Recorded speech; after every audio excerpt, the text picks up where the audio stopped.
Tapi di majelis ngomongin ateis gimana? Ya nggak. Padahal si anak tuh pengennya jadi koki, pengennya tuh jadi pemusik. Oh, misalnya tahu-tahu ketika lulus anaknya jadi liberal. Ya orang tua jangan marah. Ada fase-fase pendidikan anak gitu. Pendidikan anak itu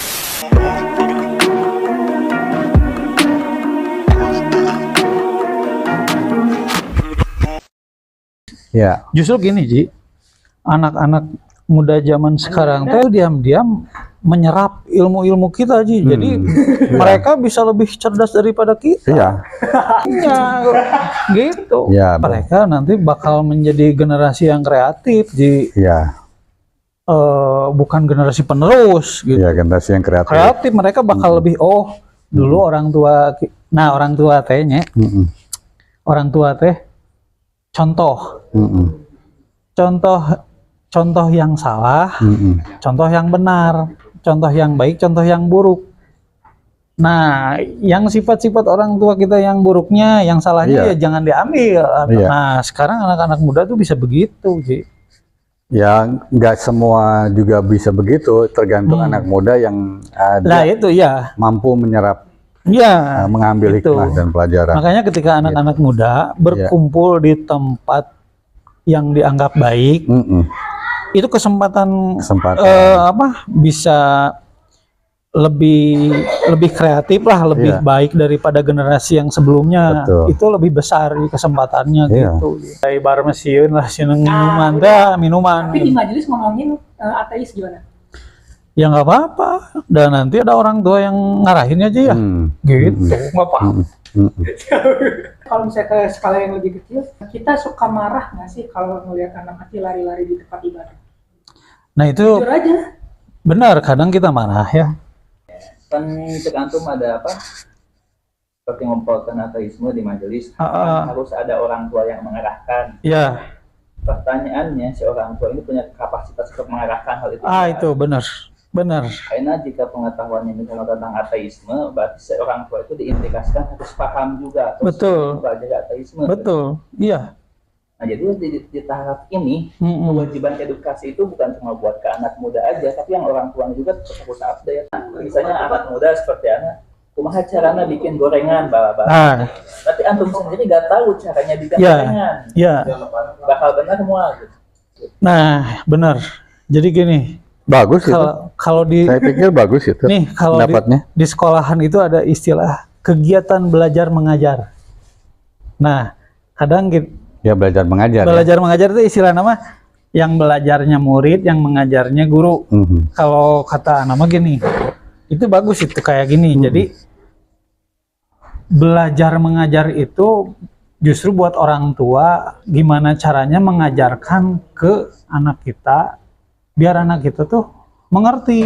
Nah itu sebetulnya mah kan sulit sekali untuk mentransformasikan ilmu yang rumit ke anak muda. Padahal anak muda ini membutuhkan. Nah itu yang paling sulit. Kadang ada gesekan. Memang ada orang tua itu kadang ada ortodoksi lah, konservatif gitu. Jadi sesuatu yang baru atau sesuatu yang seolah-olah menjadi momok lah menakutkan bagi orang tua itu. Nah si anak muda lagi ngebahas, kamu jangan membahas ini nanti begini. Padahal namanya anak muda mah biarkan aja dulu gitu. Makanya gini, yang tadi Tea kembali ke kata jangan. Nah itu yang paling penting. Ketika ada generasi muda membahas hal-hal yang berat, hal-hal yang liberal gitunya, sekuler gitu. Kita sebagai orang tua ikut peran, tanya dulu. Ini anak muda nih ngomongin ateis, ngomongin paham-paham yang liberal, yang ekstrim gitu. Lebih baik dengarkan dulu. Si orang tua ini mendengarkan dulu, jangan asal menjudge, nggak boleh, jangan. Kan kalau misalnya orang tua mengkuliahkan kita, kan kita nggak tahu apa yang dibahas di tempat kuliah, benar nggak? Karena kan di kampus itu kan bebas. Ya. Aliran ini, pemahaman ini, semuanya ada di kampus itu. Nah, ketika orang tua mengkuliahkan anaknya, udah siap nanti anaknya bakal jadi apa. Ya misalnya kuliah dimanapun ya misalnya, tahu-tahu ketika lulus anaknya jadi liberal.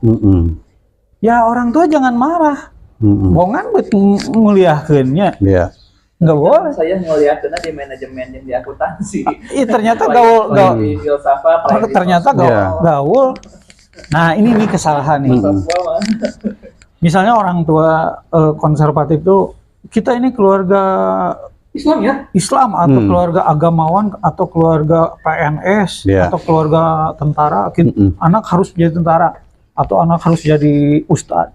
Padahal si anak tuh pengennya jadi koki, pengennya tuh jadi pemusik, misalnya. Jadi penari. Iya, misalnya si anak itu. Nah, gimana caranya bakatnya itu, potensinya itu kita eksplor. Jangan misalnya si anak pengennya jadi pelukis, disuruh, dipaksa, kamu harus ke teknik industri ini. Si anak itu nggak akan menikmati, kasihan, sayang kuliah ngeluarin uang gitu. Gitu. Jangan sampai orang tua itu kolot, konservatif, jangan gitu. Betul. Yang tadi kan orang tua harus tahu dulu keinginan anak, potensi anak gitu. Dan itu pasti berbeda, nggak sama gitu. Ada suatu tujuan. Gini kalimatnya gini. Misalnya anak kita senangnya filsafat. Sementara orang Nah, ada anak yang suka filsafat. ada banyak ini. Ridwan senang filsafat. Belum tentu orang tuanya senang filsafat. Belum tentu. Pas anak perhatikan, ini kok anak senang filsafat. Oh, kata anaknya gini, kata anaknya gini, coba Ridwan nulis tentang apa aja lah. Pas dilihat hasil tulisannya bagus. Oh, ada bakat. Ada bakat. Gitu. Walaupun misalnya orang tuanya udahlah jangan filsafat lah. Misalnya manajemen apa yang menghasilkan uang atau gimana. Ya gimana anaknya senang filsafat kan gitu. Nggak bisa juga kan. Gitu ya. Kan tadi berkaitan dengan belajar mengajar tadi kan.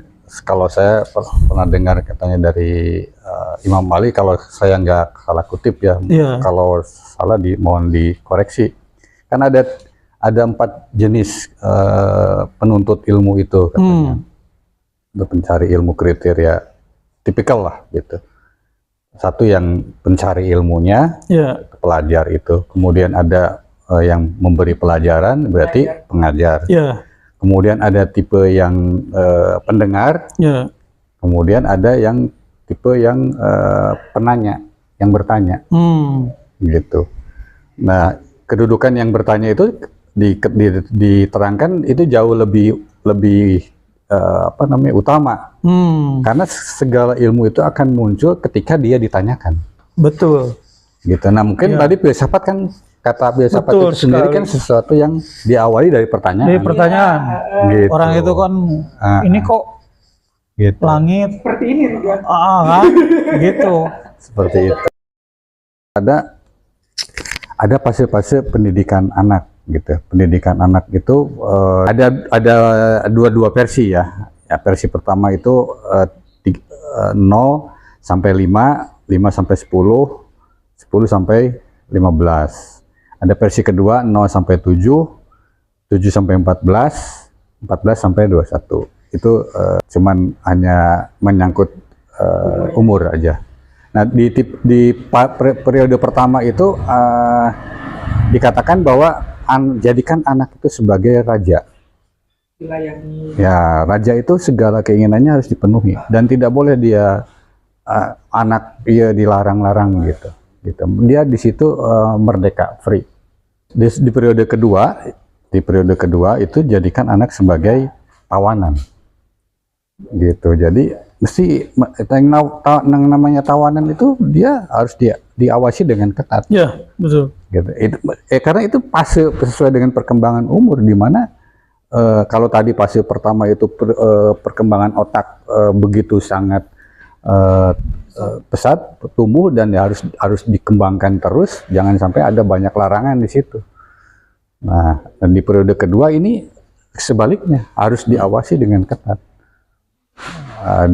dijaga dari hal-hal kalau ibaratnya kesucian dari noda lah, gitu, seperti itu.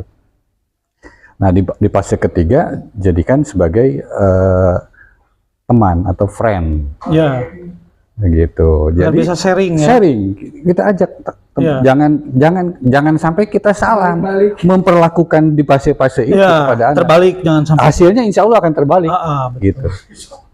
Gitu. Iya. Gitu. Karena dari treatment yang salah akan menghasilkan outputnya juga salah. Anak ke anak sendiri, misalnya ngaji ya, ngaji Quran, baca Quran. Sok sehari seayat. Kalau misalnya kamu bacanya salah, kamu harus baca selembar. Jadi anak itu gimana caranya? Termotivasi biar benar. Jadi biar satu ayat aja. Karena kalau misalnya dia salah, bacanya harus selembar.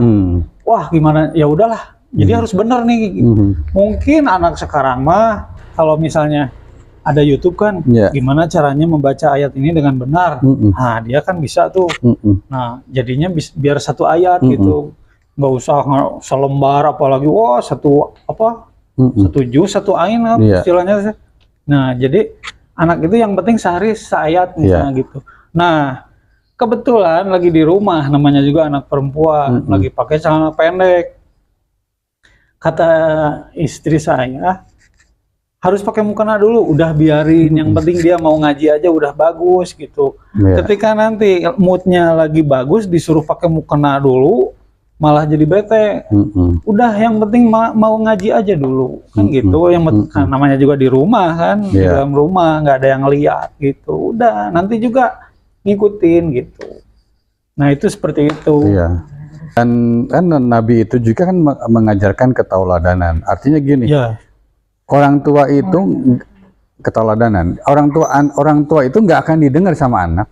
Ngomong apa aja nggak didengar. Kalau orang tua itu tojaiyah lah bahasa ngomong iya, tapi kelakuannya biar itu iya. Anak gak semua nganggap. Jadi dia harus konsekuen lah dengan omongannya gitu.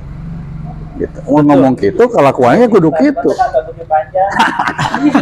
Pan eta diedit.